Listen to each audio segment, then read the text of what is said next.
And that's what climate change is about. It is literally, not figuratively, a clear and present danger. We are in the beginning of a mass extinction. The ability of CO2 to do the heavy work of creating a climate catastrophe is almost nil at this point. The price of oil has been artificially elevated to the point of insanity. That's not how you power a modern industrial system. The ultimate goal of this renewable energy, plan is to reach the exact same point that we're at now. You know who's tried that? Germany. 7 straight days of no wind for Germany. Their factories are shutting down. They really do act like weather didn't happen prior to 1910. Today is Friday. That's right, Greta. It is Friday, and this is Climate Change Roundtable, our personal protest against climate insanity. This is episode 88. The title, National Climate Assessment, the Good, the Bad, and the Ugly.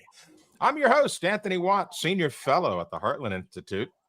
We have a regular panelist with us today, Dr. H. Sterling Burnett, who is with the Heartland Institute. And we're also going to have James Taylor, president of the Heartland Institute. Linnea is off today for some much needed R&R. So we're going to get into this big report issued by the Biden administration, NCA 5, or the National Climate Assessment number 5. The media went nutso over this report. CNN, for example, claiming no place in the U.S. is safe from the climate crisis, but a new report shows us where it's most severe. Similar claims were echoed by other media outlets, but when you look at the data, the actual objective data, there's no crisis, and that's what we're going to talk about today. So, James and Sterling, thank you for being with us today. Any initial thoughts on this before we get into crazy climate news? That's Blondie to you. 1, 2, 3. 3, the perfect number. There you go. Yeah. I wish I had my Lee Van Cleef outfit, though. I liked him from the other movie better. Well, just an initial point. There are 32 chapters and 10 appendices in the National Climate Assessment. If we're going to defeat it, we're going to have to earn it.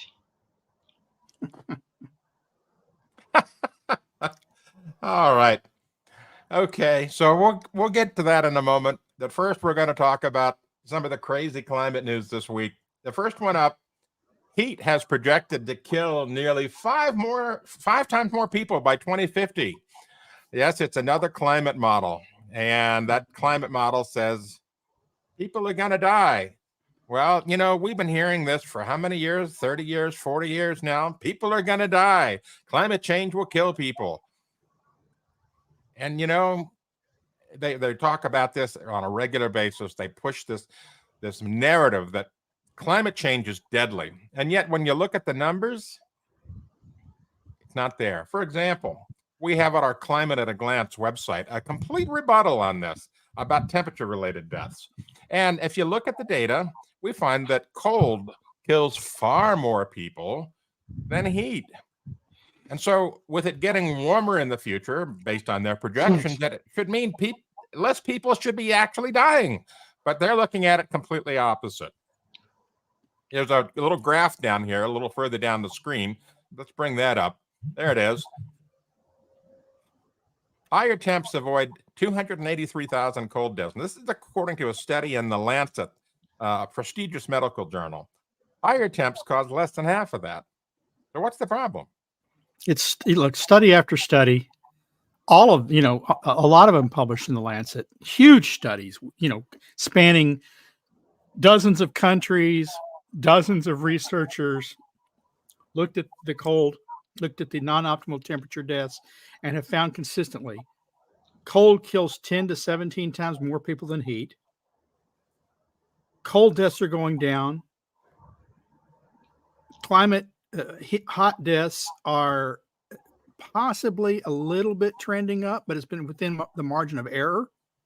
But that overall, as temperatures have warmed modestly, the number of deaths related to non-optimum temperatures have fallen dramatically and continue to fall every year. Every year that we get higher temperatures, the number of deaths attributable to temperatures are down.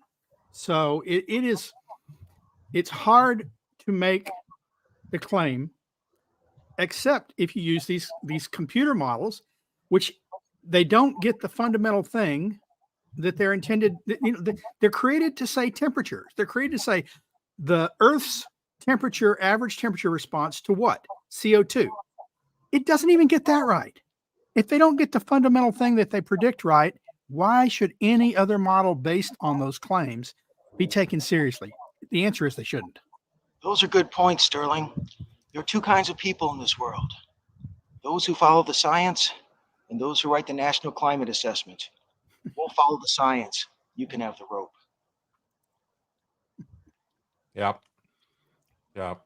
Anyway, so it just, more big ado about nothing. All right. The next one up is, while the media obsess about warmth, the globe is seeing plenty of unusual cold events.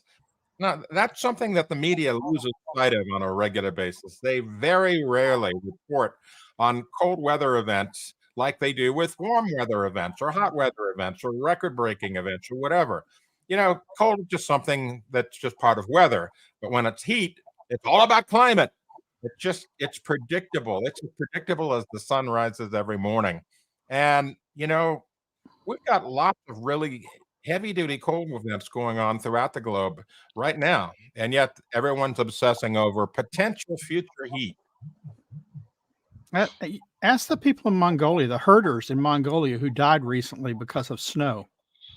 The people in northern China, the accidents, the road closures that happen in snow every year. Ask them what worries them the most: heat or freezing temperatures, killing their lives. Thousands of livestock dying, hundreds of people dying. Yep. Well, it's very interesting because in the National Climate Assessment, they claim that this climate change, this warming of the globe, is making the entire country vulnerable. And it's making more regions of the country vulnerable than others. So, for example, Catherine Hayhoe, prominent climate alarmist, self-identified scientist, claims that California, Louisiana, Texas are particularly vulnerable. And yet that's where people are moving to, those exact states. Catherine Hayhoe thinks God is on her side because he hates climate skeptics. God is not on her side because God hates idiots also. God hates no one. He wants them to correct themselves. And how you correct yourself is to follow the truth. And so she needs a lot of correction. That's the ultimate insult we should use. Go correct yourself. All right, next crazy climate thing. Green bloodbath. Major industries closing down as German energy prices soar. Hey, you know why? We have it in our opening that Sterling talked about. Germany, 3 days without wind or solar power. They went total green, and now they're going bust because they can't afford the energy that they can make. It's insane. They're gonna bail out Siemens to the tune of $8.5 billion. Of course, how long will that last? Siemens lost billions of dollars just last year on wind. So how long they stay afloat, I don't know with this infusion. At the same time, Germany's plowing under villages to start mining coal to provide coal to their mines. Winter's coming back.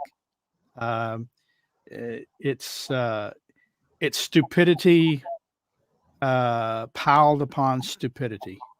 Anthony, I'm glad that you opened up here with a talk about idiotic renewable energy policy, because if you look at the National Climate Assessment, keep in mind, this is mandated by Congress. I wish that the next Congress will rescind this and take away the funny and get rid of the stupidity.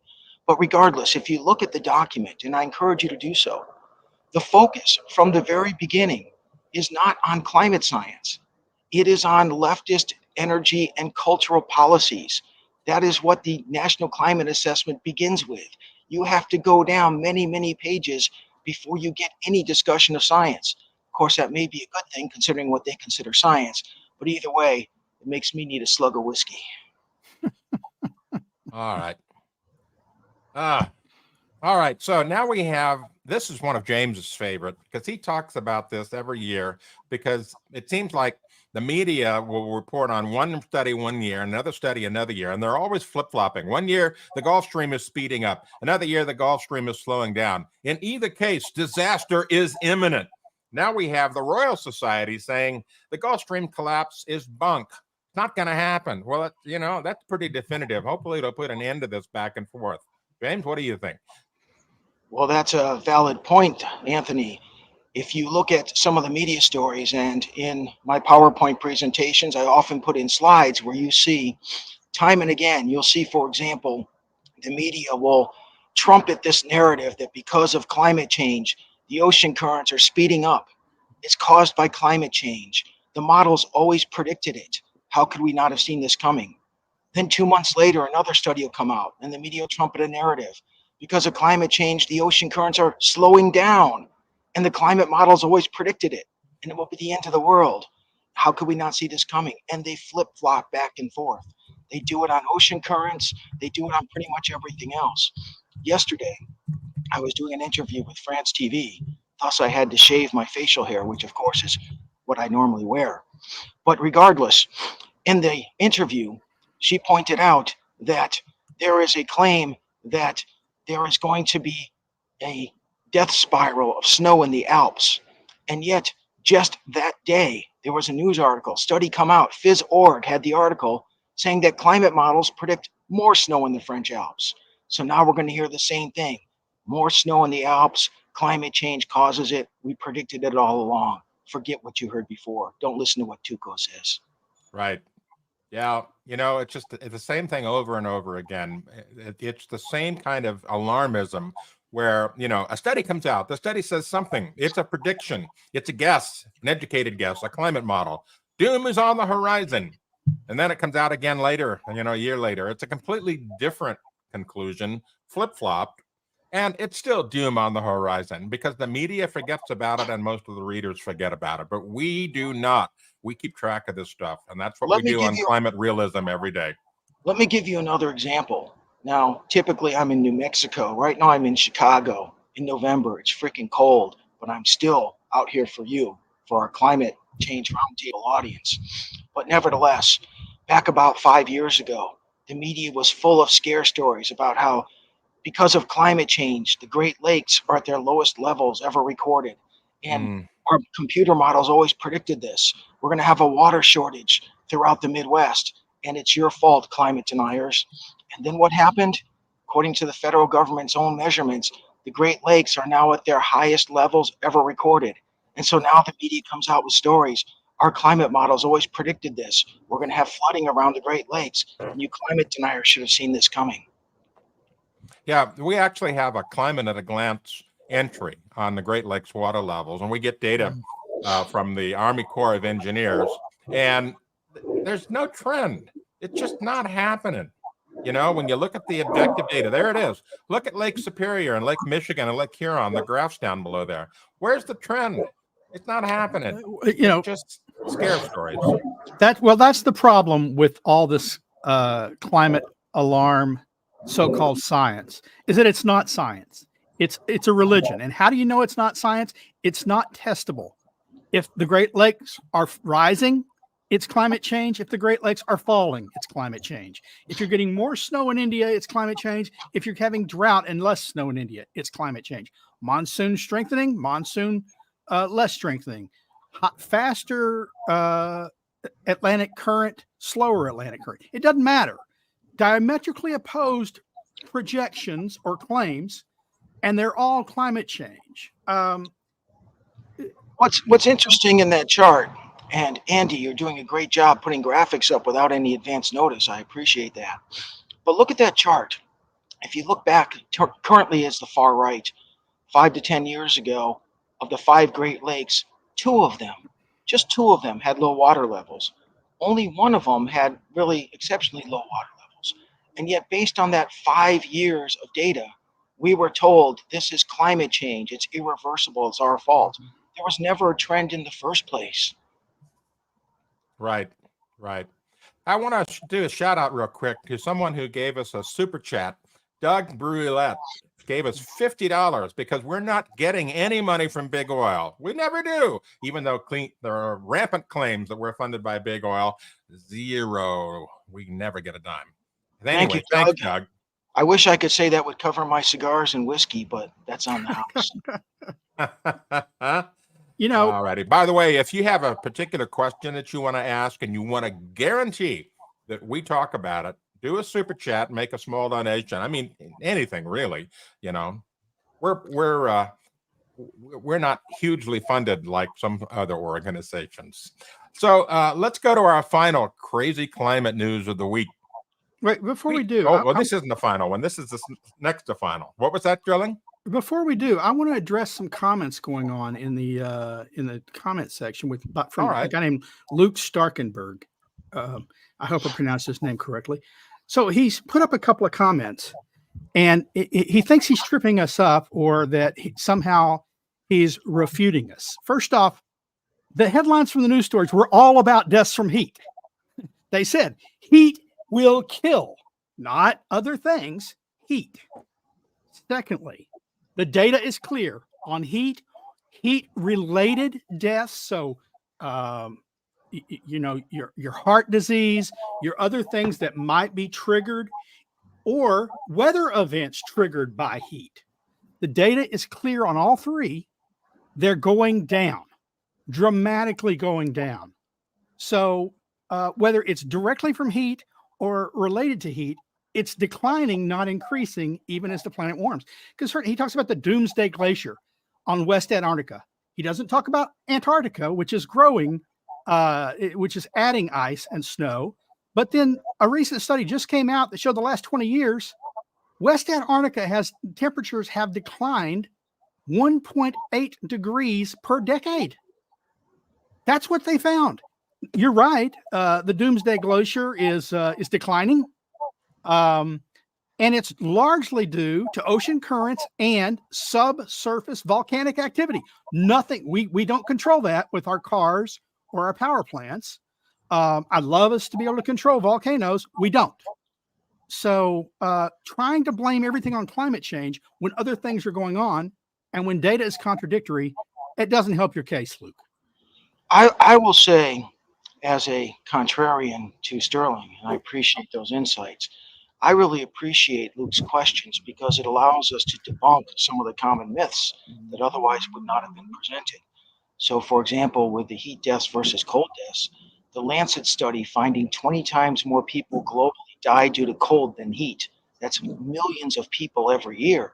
They look at direct and indirect causes of deaths, whether it's a heat stroke or cold exposure, but also, for example, when you look at for cold, when you're out in the cold, your arteries constrict. I can attest to that right now. If you engage in active behavior and you're pumping blood, you're more likely to suffer a heart attack. That's due to cold.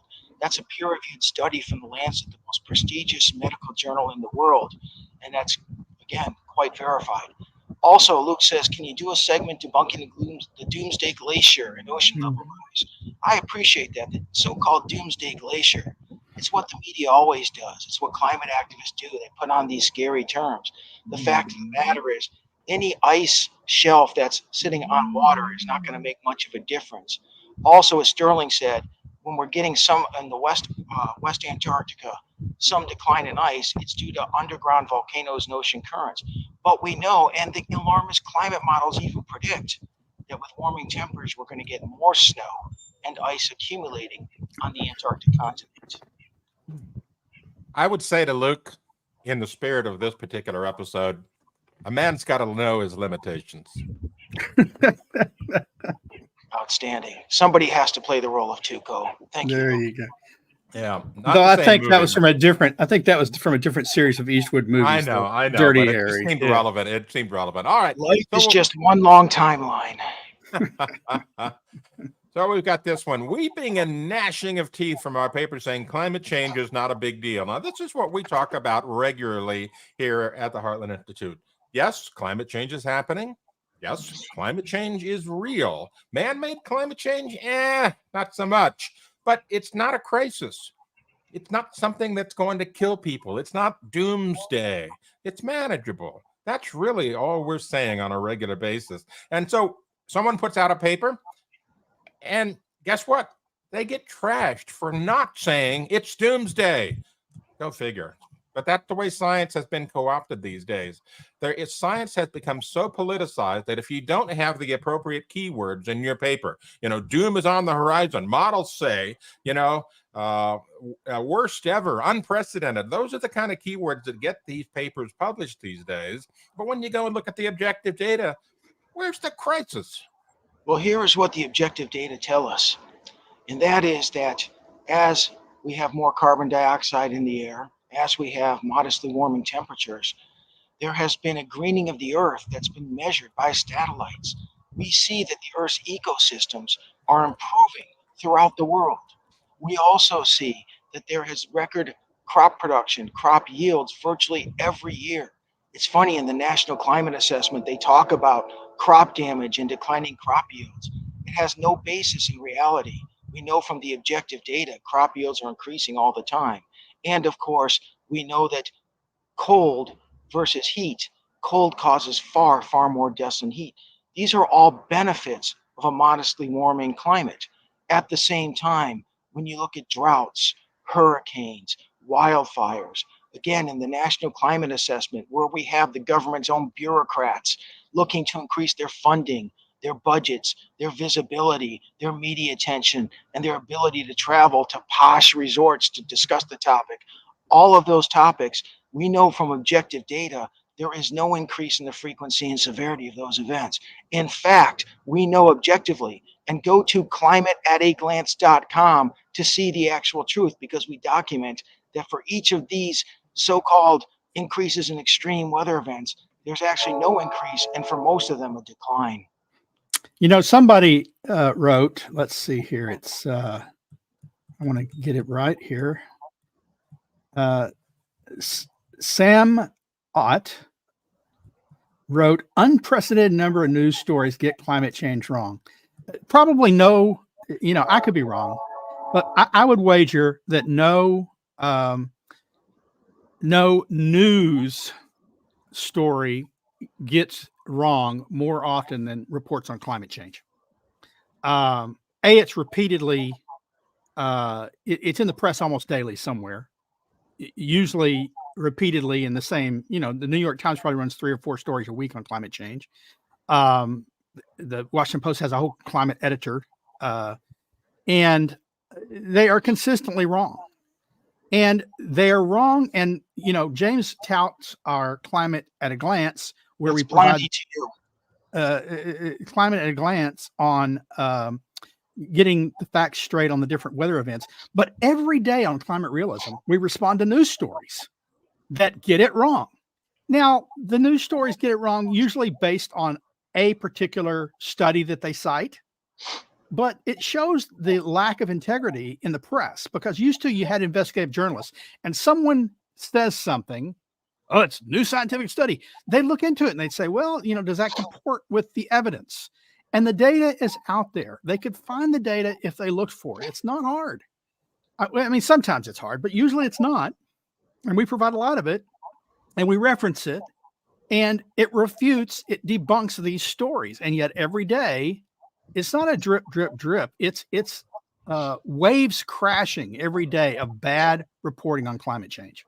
As I was telling France TV yesterday, all of this data that you can find in climateataglance.com, it's available to everybody. You don't have to go through these extreme rabbit holes to find them. Now, we pull it together for you, so it's even easier if you go to climateataglance.com to find it. But this is information that is available to the Catherine Hayhoes and the Michael Manns of the world. The problem is, it's one of two things. Either they're in their own echo chamber and they just simply are unaware that it exists, which might seem incredible, but this is the way climate activists operate. They don't even investigate their own claims, or they're aware of it and they just hope that people won't find the truth. But we'll present the truth for you. Right. And so finally, in our crazy climate news of the week, we have Governor Newsom of California says the Homeland Camp pallet fire was caused by climate change. It's here's the problem. It's gotten so crazy out there, it's hard to tell what's parody and what's real anymore. I mean, this is actually something we might expect to see Newsom saying, because, you know, it seems like any event that happens in the world, no matter what it is, related to weather or a fire or a flood or snow or no snow or drought or no drought or whatever it is, immediately the go-to boogeyman is climate change. And so this is not out of line for something Newsom that might actually say. Well, I know what caused the homeless camp cleanup in San Francisco, and that's Newsom kowtowing to his good buddy, the Chinese Commissar Z, just like Seattle cleaned up around the stadium before the All-Star game. They don't care about their people. They don't care about what people have to go through in those cities. But they care about the glitz, and they care about what the Chinese think, evidently. That's disgrace. You know, Newsom's disgraceful. Everyone says, oh, well, he'll run for president. I hope he does. If I was any candidate running against Newsom, I'd say, do you want what happened in California for the United States? Then vote for Newsom. Do you want people crapping on your street openly and not being arrested for exposing themselves? Vote for Newsom. Do you want jobs fleeing? Then vote for Newsom, because that's what he's brought to California. Well, let's get this straight. Climate change did not cause wooden pallets at a homeless camp to spontaneously combust. No. What caused that fire is policies that facilitate and encourage homelessness, and people will light pallets of wood so they can have their own fires to warm themselves from the cold temperatures.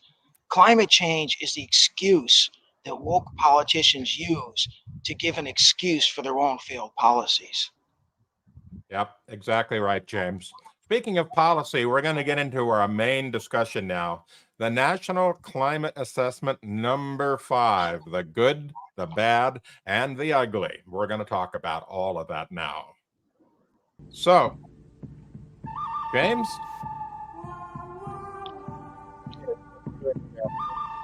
The National Climate Assessment is anything but. Let's keep in mind, and I was asked about this yesterday, you have these scientists that say we're facing a crisis. The so-called scientists, these are government bureaucrats. Their jobs depend upon the perpetuation of a climate crisis. The budgets for EPA, for the National Oceanic and Atmospheric Administration, for NASA, they have increased dramatically with funding to address climate change. The moment any one of them says we don't face a crisis, their budgets, their jobs, their media attention, their trips to Dubai and Rio de Janeiro all disappear. You have to look at the science. And that is what we at the Heartland Institute have always encouraged people to do. Let's look at the science and the facts, not emotions and not government bureaucrats. Data trumps the statements of government bureaucrats and those who are funded by climate change expenditures in the federal budget. Yep, you're absolutely right. It's all about continuation. It's more funding. If we don't say the climate crisis is impending, we're not going to get funding next year. If we solve the climate crisis or say, hey, there's no climate crisis, there's no funding to solve the climate crisis. It is a circular logic argument of funding. Well, I've tested this. I've been on stage with scientists and I've said, okay, look, if you say the science is settled, how would you feel about us removing all science funding for climate research next year, because the science is settled, and we focus it only on adaptation? We focus it only on solving the problems you say will be caused by climate change, because that science is settled. None of them says we can forego further funding for climate science research. What's the research if it's settled? I don't know. You know, now this is titled The Good, the Bad, and the Ugly. I guess I want to talk first. I'm wondering if there's any good in the report. So I think that's going to be a short discussion, but I could be wrong. Maybe y'all found something in it that I didn't see. And so we're left with the bad and the ugly. And I want to talk about the ugly first. And the ugly to me is the the corruption in the report. Lead chapters were written by people who aren't academics. They are scientists that work for climate lobby organizations and the Nature Conservancy, and people buying and making money buying and selling carbon credits. That's where their money comes from. So if the climate change thing goes away, well, they're out of, they're looking for new work. So can you really trust chapters from them? This is rife throughout the report. We're funded by tax dollars that flow to disaster claims that go away if disaster claims go away. And so we're going to write a report. And what's that report going to say? Well, disasters in the offing. Well, as the person exemplifying the good in the good, the bad, and the ugly, Okay. I will point out that there is a very small section of the National Climate Assessment that does mention the good, kind of as a side note. They're hoping you won't see it. But there is an acknowledgement that in the United States, if we're going to talk about climate villains and carbon dioxide emission villains, here in the United States, we have dramatically reduced our carbon dioxide emissions this century. We have reduced emissions more than any other country in the world. And yet, where is all the focus? Here on the evil United States. Now, I can tell you that based upon all of the information and data that we produce and that we report on climateataglance.com, carbon dioxide emissions in a warming climate have been very beneficial to human health and welfare. But if we want to go down that road, let's look at some other countries. Let's look in the mirror. China is one of the biggest recipients of funding and praise from the climate establishment, and yet they emit more than twice as much emissions as the United States. If we're looking to reduce emissions, go talk to China, go talk to India, go talk to Russia and other nations. The fact of the matter is the United States is the good already, and the good, the bad, and the ugly. Well, I hate to do this, James, but I'm going to disagree with you there. The reason is I'm with the Carbon King. I have a 6-shooter. Be careful. I've got 2 right above my soul. Yeah, bring it on. And they're from the period, baby. And they're from the period. All right. Careful, because on social media we could say gas the Jews, but we can't show 6-shooters. Ah, there you go. Well,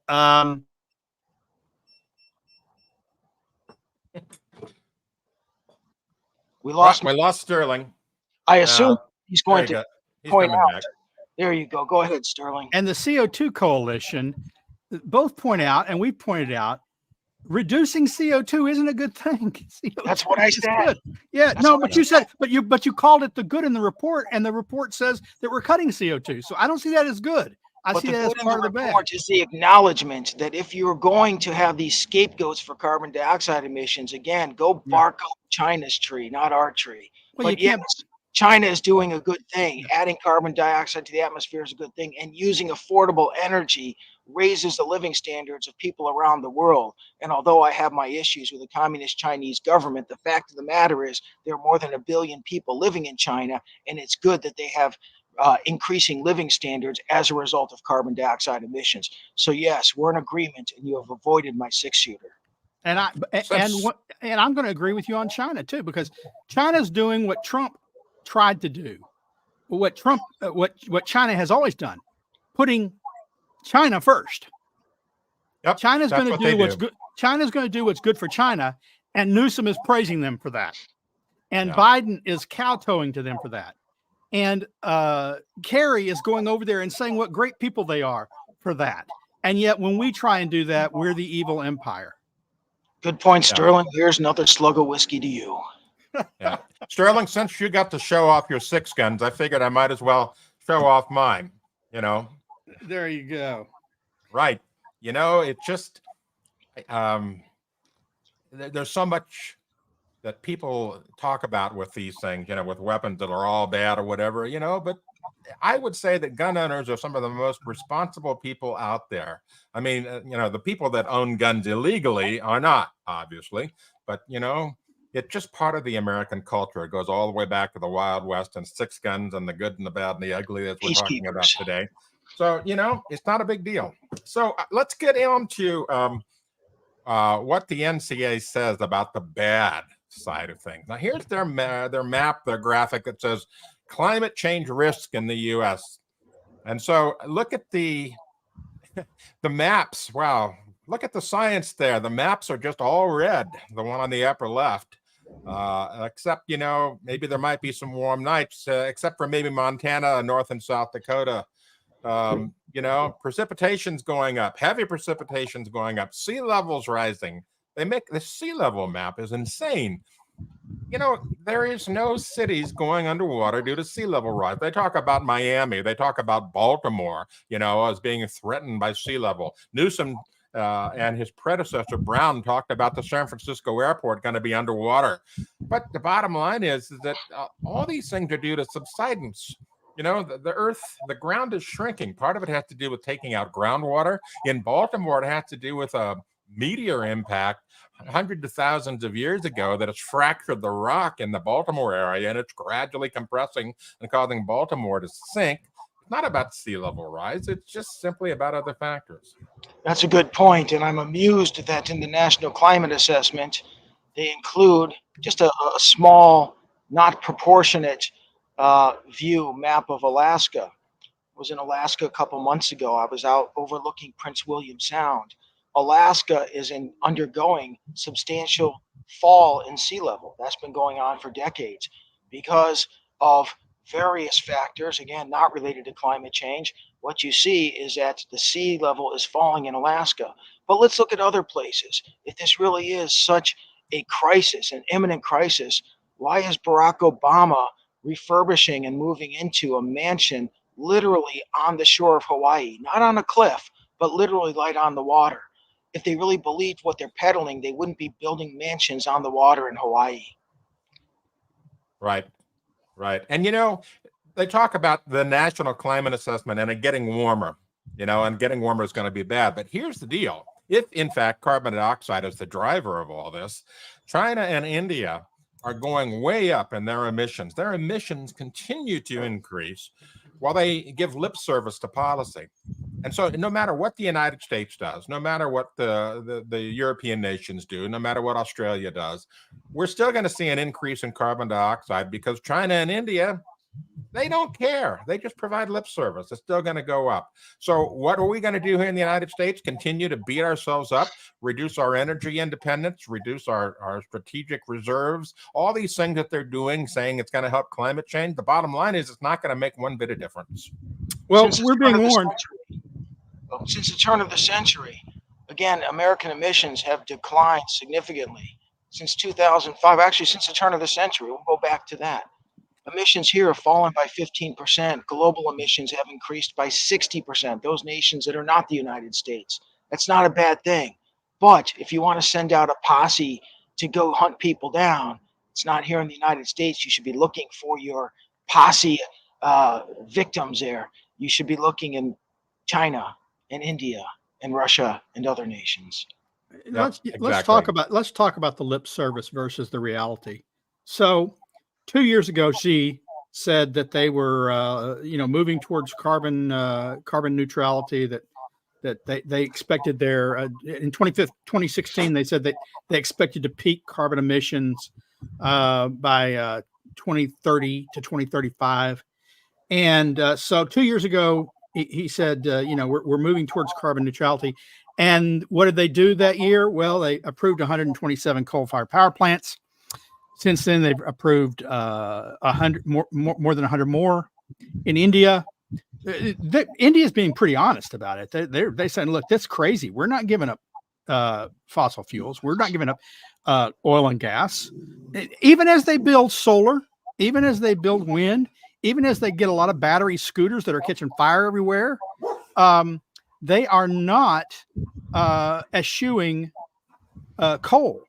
India expects to increase its coal by 50% by 2030 to 2035. They've said that. That's what they're doing. So they're the third largest emitter of carbon dioxide. just behind us. China is more than double us, more than all the industrialized countries combined.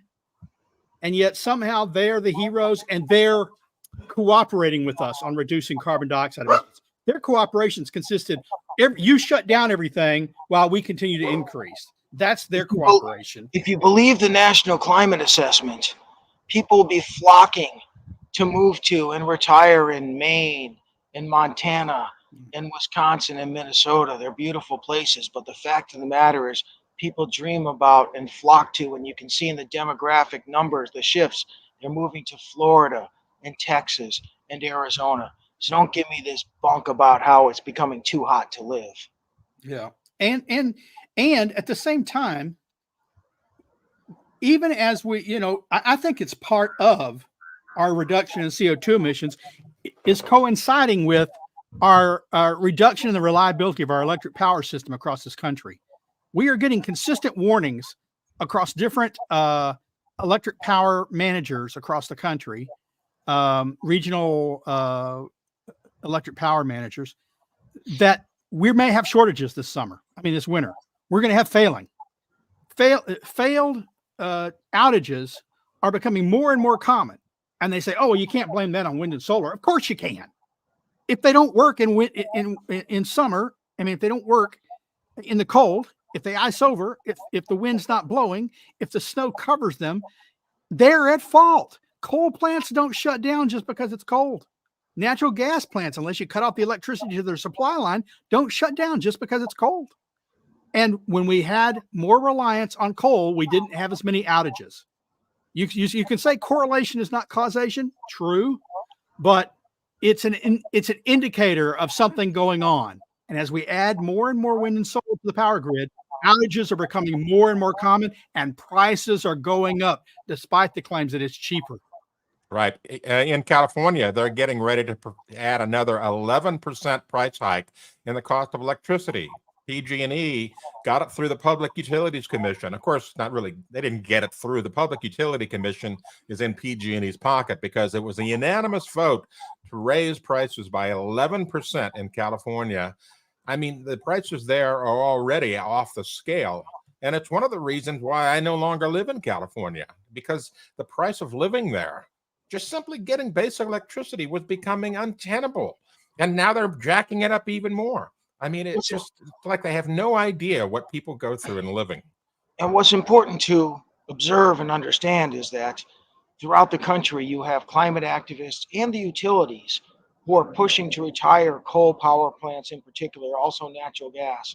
And they go in front of the public utilities commissions in each state, and they have public hearings. And we at the Heartland Institute have attended, participated, testified in these hearings. And they say, oh, wind and solar power are going to reduce electricity costs. And what I say every time, I say, all right, if that's the case, make a pledge right now. If you are actually going to see a reduction in electricity costs, as you promise, if there's an increase, then you should be the ones to cover the cost. And when I say, will you pledge right now, if you want the people in Iowa and Indiana and Colorado to approve this retirement of perfectly operational coal power plants for building new wind and solar, well, then you guarantee that you'll cover the costs and that you won't raise electricity prices. And when we present that argument and that challenge in these hearings, all we get are either silence or visceral pushback. If they believe what they're peddling, they would make that promise and that pledge. Well, if they really believed it with a straight face, they wouldn't at the same time as they're saying we want to shut down coal, add new wind and solar, and we need a rate hike even though it's cheaper. They're saving so much money on that coal they're shutting down, they shouldn't need a rate hike. What we know is it's more expensive, and it's more expensive. Why? They paid off those coal plants. They're not making anything but on the sales of electricity there. No capital cost. Every new megawatt they build of wind and solar, it's cost plus 10% or more profit for them. So the higher, the more expensive the industrial wind facility or solar facility, the more money they make.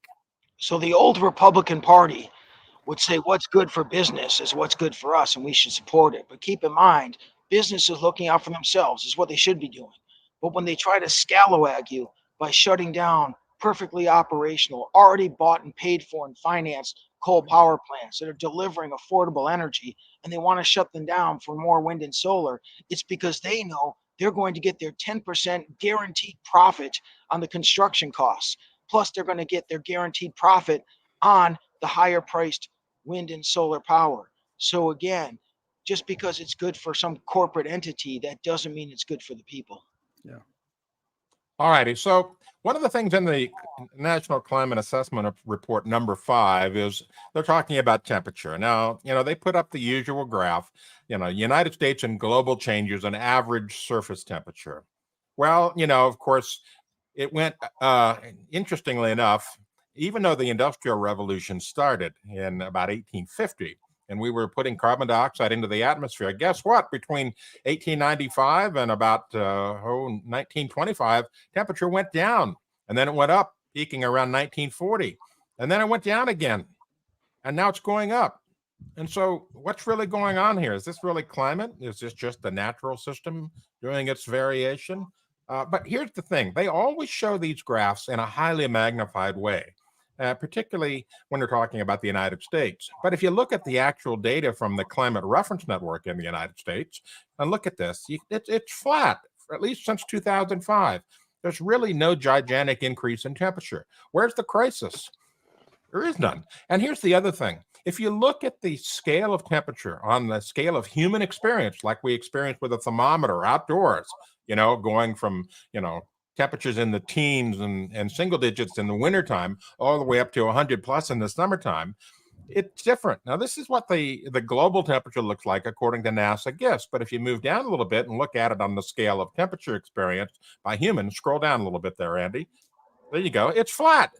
Where's the crisis? You can't see it. The only way that they would know that there's a climate change is through statistical analysis. People can't feel that little bit of temperature change over time. It's just not possible.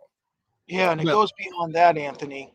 As you mentioned, the data that you showed from the Climate Reference Network, we know that since 2005, at the very least, there's been no warming here in the United States. So here we have a national climate assessment, emphasis on the word national. The point of this endeavor that Congress has funded and mandated is to show the impacts of climate change in the United States. And they talk about more wildfires and whatever else. The fact of the matter is, if there's more wildfires, and by the way, there aren't, as we show in Climate at a Glance at climateataglance.com, but let's assume for the sake of argument there was such a thing. If that's the case, and there is in California, for example, that's because you have Gavin Newsom running the state and the state lands.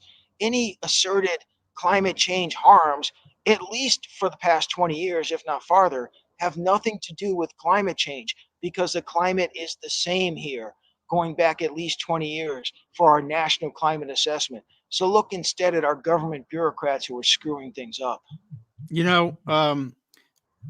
We had Roy Spencer on not that long ago, about 2 weeks, I think, discussing the heat.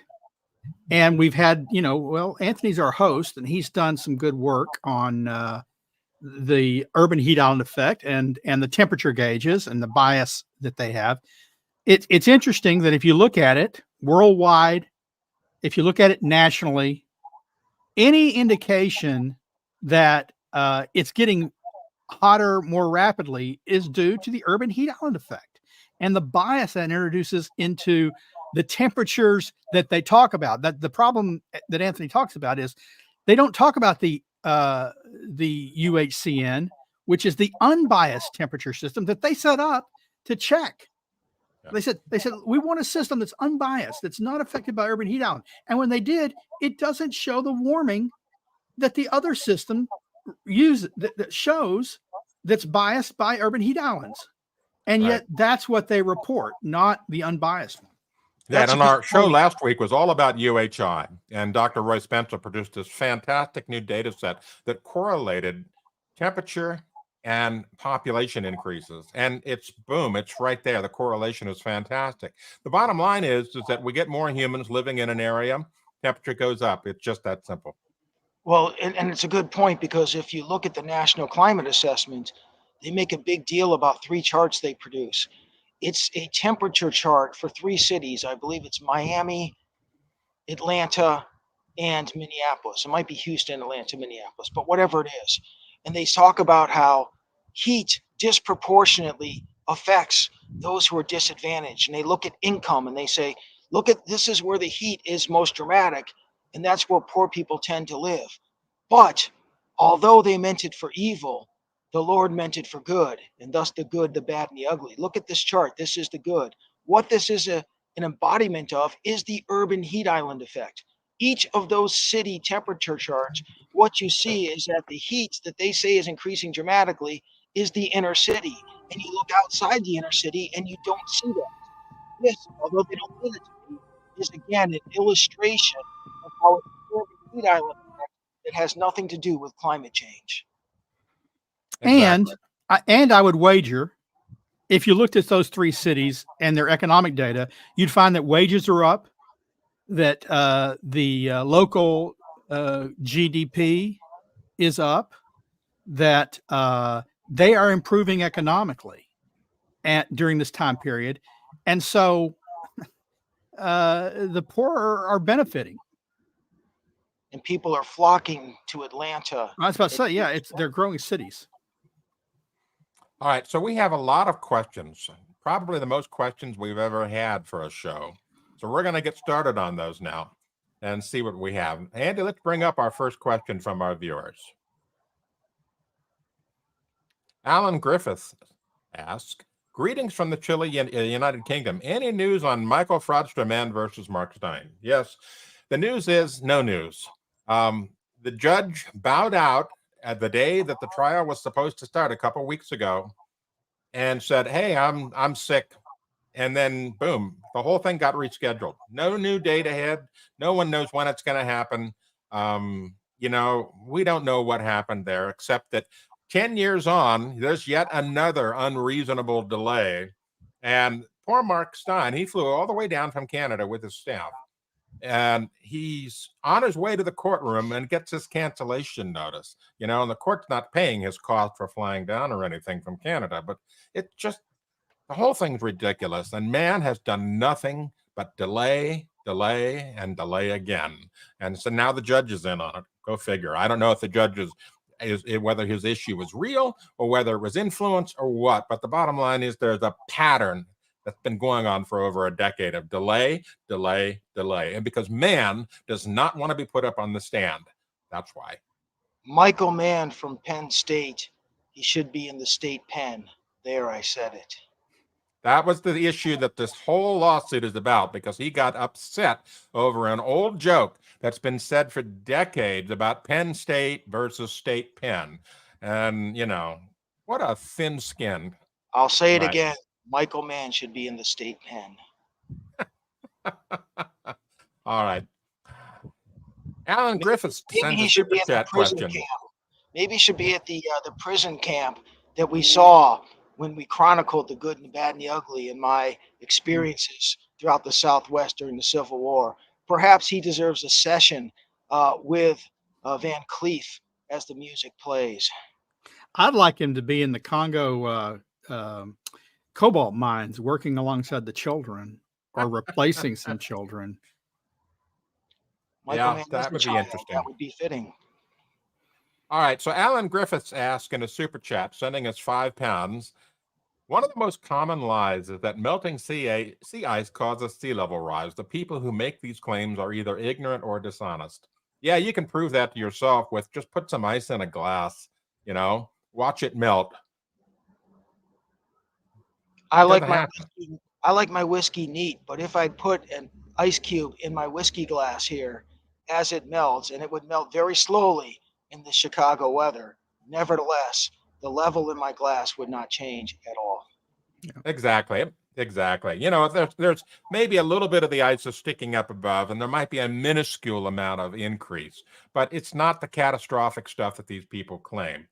If you have land-based ice, for example, let's say, the glaciers and the Alps or something. And then, the water melts, or the ice melts, it becomes water, runs down into the streams and into the ocean. Yeah, that would contribute to the sea level rise. But the bottom line is that stuff refreezes every winter, melts in the summer, it freezes in the winter. It's a cycle.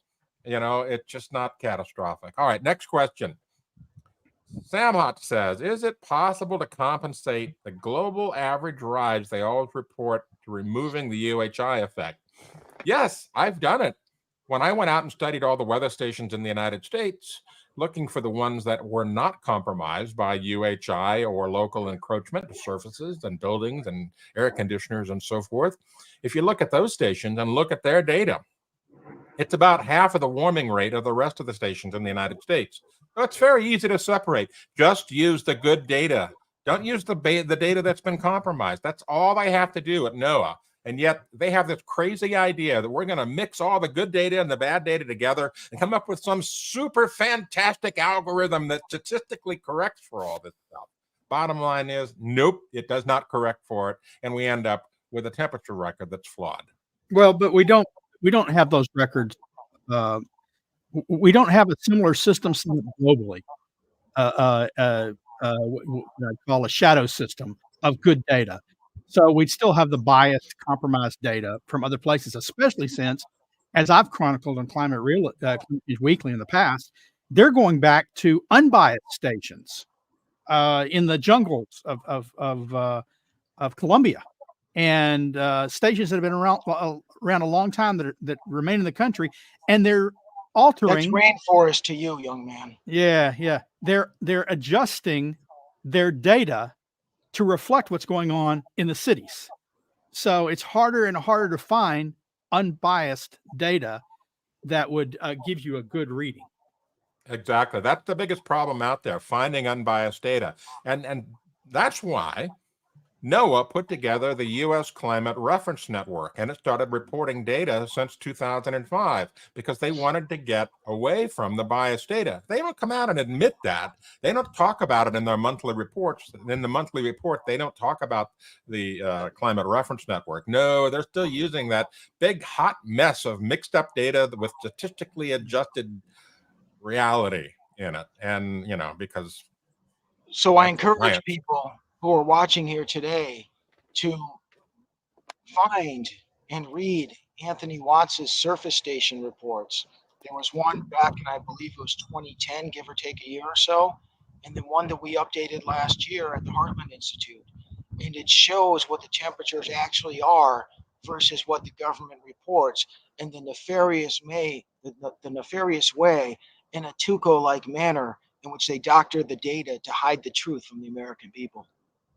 Exactly right, James. I'm going to make a pitch to our audience as well. So anyone who's read Anthony's reports knows that he details local weather stations, local temperature gauges, and he does it with photographs. He takes it from different angles, shows you the location, marks it down. Go out, find out where your local temperature gauge is, take some photos and send it our way. Maybe we'll be able to use those. Yeah, and I do it with infrared photography as well. Like you can see here, this one, if you scroll down just a little bit, Andy, that dual graphic, that dual image there, this one is fantastic. This is a fire station in Colfax, California. Now, 10 years ago, the sensor, which was in that little circle there, was over grass all by itself. But they rebuilt the fire station, and they put up this huge retaining wall, right, made out of rock. Here I am at about 1 o'clock in the afternoon taking a picture of it in the sun and also taking a picture of it in the infrared. And guess what? The infrared shows that rock is absorbing sunlight like gangbusters. And at night, what happens? The rock releases that energy as heat into the air, and it warms the temperature near the sensor for the overnight low to be not as low as it used to be before they put this retaining wall in. So as a result, the average temperature goes up. Another example, as Anthony documents in his report, if you put your official temperature station above a barbecue grill, you're probably going to get some warming. Or if you, with miles around nothing, you set a temperature station, and where do you set it? Next to a hot spring, next to a wall, next to a public hot springs in the parking lot, you're going to get some warming. Yes. In fact, I visited a station in Idaho called it was Volcanic Hot Springs. I kid you not. This is a hole in the ground where hot water is coming out of the earth, from the volcanic activity. And they've got a temperature sensor there. I mean, of all the places for NOAA to put a temperature sensor in a hole in a volcanic hot springs, that takes the cake. It's not accidental either. I mean, a third grader would know that's not a good place to put a temperature station, but yet these are the stations that NOAA and their There it federal is. government funding agencies, they choose them deliberately to get this warming pattern, to incite fear, and to keep money flowing to the climate establishment. Right, there it is. Lava Hot Springs, Idaho. It's a resort. People can go there and get in the baths and go on, the water slide and all that stuff. And then in the lower left, you can see the MMTS, the max min temperature sensor, right there next to the electrical panel, down in the hole. I can tell you that my Mexican standoff with Tuco and with Van Cleef there, Angel Eyes. with Angel Eyes. I'm sorry, I dispensed of him and I erased him from my memory. But regardless, that would have been unnecessary if we could just tap into the federal TIT and get our climate funding instead. Would have saved me a lot of aggravation, although the glory of the event was quite rewarding. Right. All right, let's bring up our next question and see what we've got. Andy, do we have another question for people? Here we go. Zorro, not of the same genre, but of the same Western thought. Anyway, we have 10 years left before a climate catastrophe have we undergone already? The climate models are wrong again. Yes, they always push it out about 10 years. If we don't act now, doom is happening 10 years from now, or 5 years from now, or whatever it might be. And it's a pattern with the media, and with the climate zealots out there. They just say doom is just around the corner if we don't do something now. And, doom comes and goes without actually having any doom. We live in a doomless society when it comes to climate. It's a pattern they share with two. Yeah. As we wait for Sterling, your President Biden talks about climate change being the greatest threat the world, and America in particular, has ever faced. No, the greatest threat, when I dispensed of Tuco and Angel Eyes, was war. And in this case, the war, the oppression coming from hostile nations like China and Russia. If we're going to spend all our time trying to direct our resources to climate change, we're leaving ourselves quite vulnerable. There's only so much that Blondie can do to fend off Russia and China. Yeah, President Biden, when he introduced the National Climate Assessment, had some interesting remarks. Let's roll it and see what he had to say. Disasters in America caused $178 billion in damages.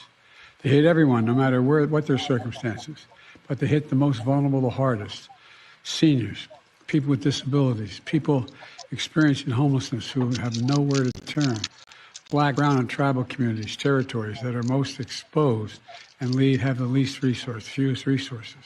But folks, none of this is inevitable. None of it's inevitable. From day one, my administration has taken unprecedented climate action. We're working with everyone from mayors to county officials to entrepreneurs to academics, business leaders, labor leaders, tribal leaders. We're focused in all parts of America: cities, suburbs, small towns, and rural communities and tribal nations. And here's how.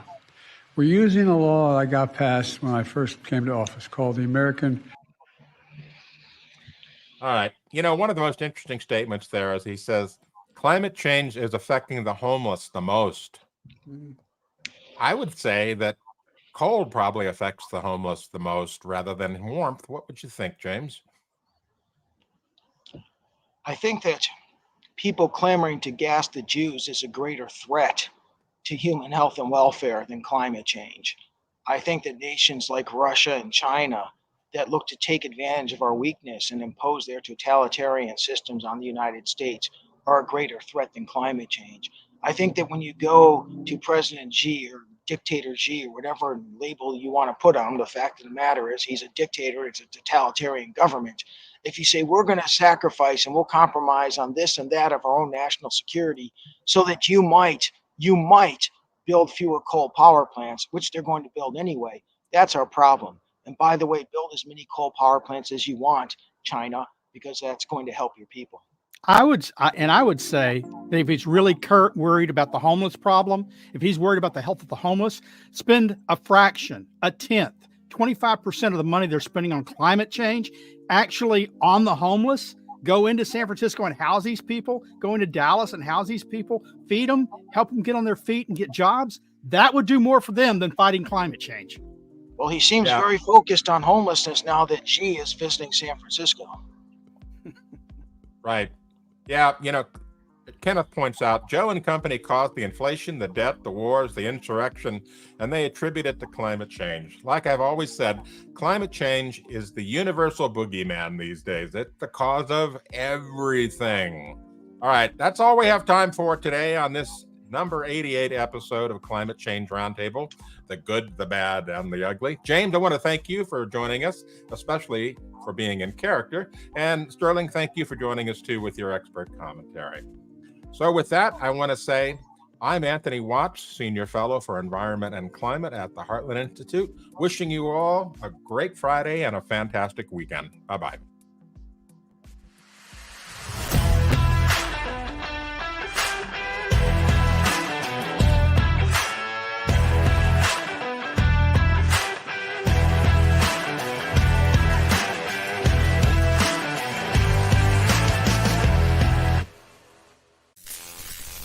He's a lion, dog-faced pony soldier.